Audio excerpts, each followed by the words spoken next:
చైనాలో విమానం ప్రయాణిస్తుండగా అగ్ని ప్రమాదం జరిగింది. హాంగ్‌జౌ నుంచి సియోల్ వెళ్తున్న విమానంలో లిథియం బ్యాటరీ పేలడంతో అగ్నికీలలు ఎగిసిపడ్డాయి. దీంతో ఎయిర్ చైనా ఫ్లైట్ CA139 షాంఘైకి మరణించారు. అలాగే మంటల్ని వెంటనే సిబ్బంది అదుపులోకి తీసుకొచ్చారు. దీంతో పెను ప్రమాదం తప్పింది.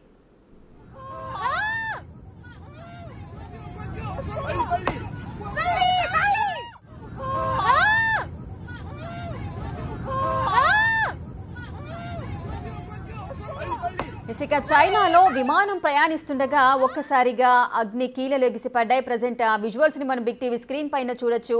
సో ప్యాసింజర్స్ ఎవరైతే ఉంటారో వారి యొక్క లగేజ్ ను పైన కబోర్డ్ లో పెట్టడానికి వాళ్ళు ప్రయత్నిస్తుంటారు. సో అక్కడ ఆ అగ్ని ప్రమాదం అంటే ఆ ఫైర్ ఒక్కసారిగా బయటకు వచ్చింది. మరి ఏ విధంగా వచ్చింది, ఎందుకు ఈ విధంగా జరిగింది అని అక్కడున్న సిబ్బంది అంతా కూడా సర్చ్ చేస్తున్నారు. అటు హాంగ్‌జౌ నుంచి సియోల్ వెళ్తుంది ఈ విమానం. లిథియం బ్యాటరీ పేలడంతోనే ఈ అగ్ని కీలలు ఎగిసిపడ్డట్టుగా అయితే సిబ్బంది చెబుతున్నారు. దీంతో ఎయిర్ చైనా ఫ్లైట్ CA139 షాంఘైకి అయితే మళ్లించారు. అలాగే మంటల్ని సిబ్బంది అంతా కూడా అదుపులోకి తీసుకొచ్చారు. పెను ప్రమాదం అనే తప్పిందనే చెప్పుకోవచ్చు. విమానంలో ఉన్న ప్రతి ఒక్కరు కూడా ఆ విజువల్స్ ని వాళ్ళ మొబైల్ ఫోన్లో చిత్రీకరించడాన్ని కూడా మనం చూస్తున్నాము. ఒక్కసారిగా వాళ్ళ గమ్యస్థానాన్ని చేరుకోవాల్సిన ప్రయాణికులంతా ఈ ప్రమాదం చోటు చేసుకోవడంతో కాస్త టెన్షన్ పడ్డారు.